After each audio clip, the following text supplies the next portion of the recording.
Flags have been lowered outside police detachments, marking a day of grief and sadness for first responders, their families, and the tight-knit community where the shooting happened just east of Ottawa. Police say they do believe this was another case of officers being targeted. Our hearts are broken as we remember Eric. We stand beside his family, and we focus our attentions on the recovery of the officers who have been physically injured and emotionally impacted.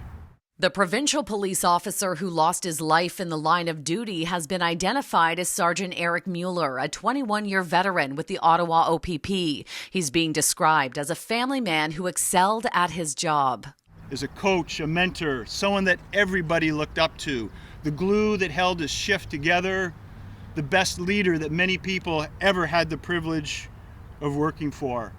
The OPP commissioner is calling this an ambush attack on 3 of his officers, saying they arrived around 2 a.m. at a home in the town of Bourget, just east of Ottawa, and were responding to reports of gunshots in the area. When 3 officers arrive on scene and within minutes are shot for simply arriving on scene, I categorize that as an ambush.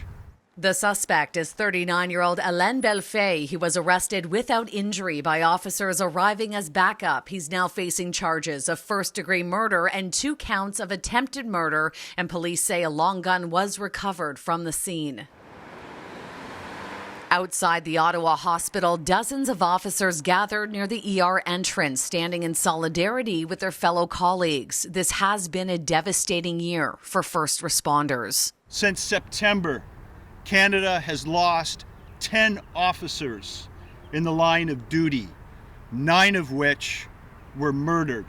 And of those officers, 5 are from Ontario. It's just such a really difficult time, and it's so senseless to be here again. Mark Baxter with the Police Association of Ontario tells me police have never been targeted like this before. What do you think is going on here? I think it speaks to a larger societal problem and some bigger conversations around, as I've said, some anti-police rhetoric that's happening that is, unfair, to be honest, because what we're having happen is police officers leave their families and their families don't know if they're going to come home at the end of the day, and they're going to work and they're being targeted and they're being killed. And we've got to figure out some sort of a solution. Now, the officers who were shot are being described as OPP veterans. One remains in critical but stable condition. The other has been treated and released from hospital. Shauna Hunt, City News.